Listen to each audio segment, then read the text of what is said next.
Ano siya, Day? Ay, 140. Sariwa. Kuhain ko na.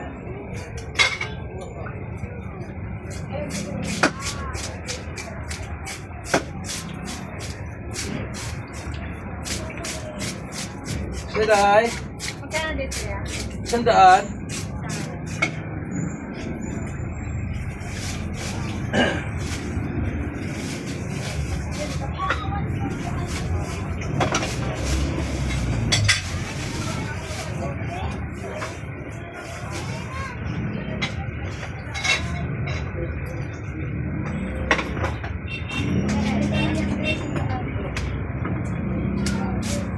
Yan ay. Ganda oh, sariwa oh.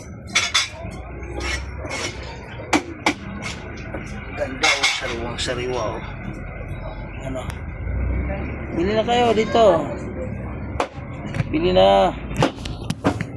Bili na.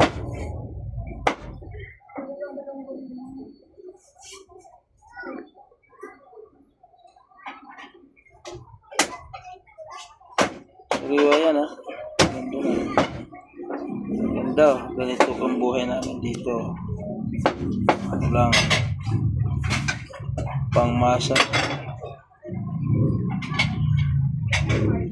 Buhay namin sariwa. Mayroon pa ditong isdang huli. Sariwa rin o. Ayan o. Hi. Kaya dito na kayo mga tol. Itong buhay namin. Mahirap. Nagatinda lang kami ng isda. Ayan o. 150 lang kilo niyan. Ito 150 rin o. Ayan o. Ayan. Okay na. Kaya gusto nyo bumili ng halagang 150 isang kilo, dito na kayo.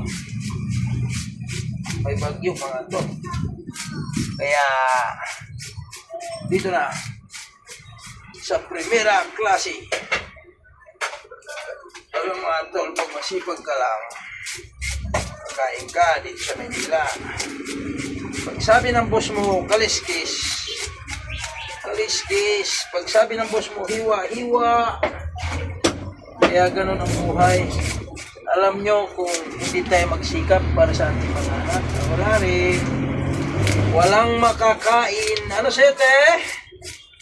Kailangan talaga magsikap para makakain.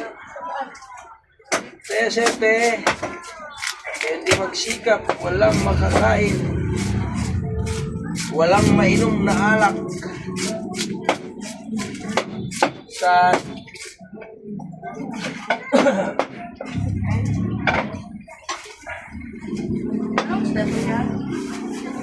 bisugong ba ito? Sarap yan sa bawah. Saan? Paksiw, sabaw. Sigang sarap pala ha?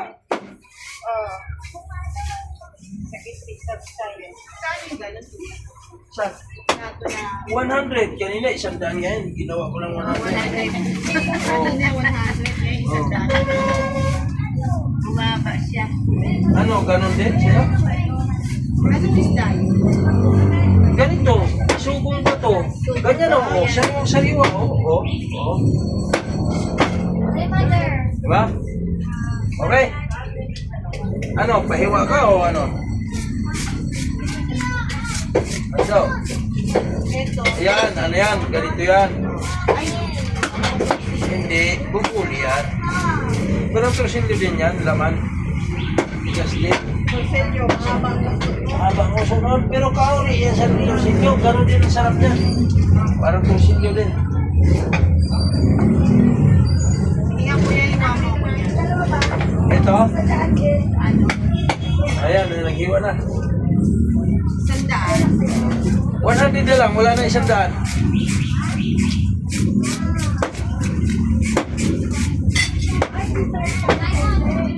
Wala makikita dahil tumpok lang ha, isda. Sa iba per kilo, tumpok. Pwede per kilo, pwede tumpok.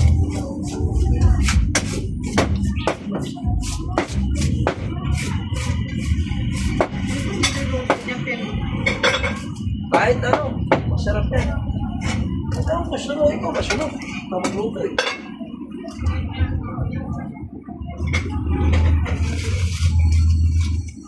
Yan. Oh, pwede rin.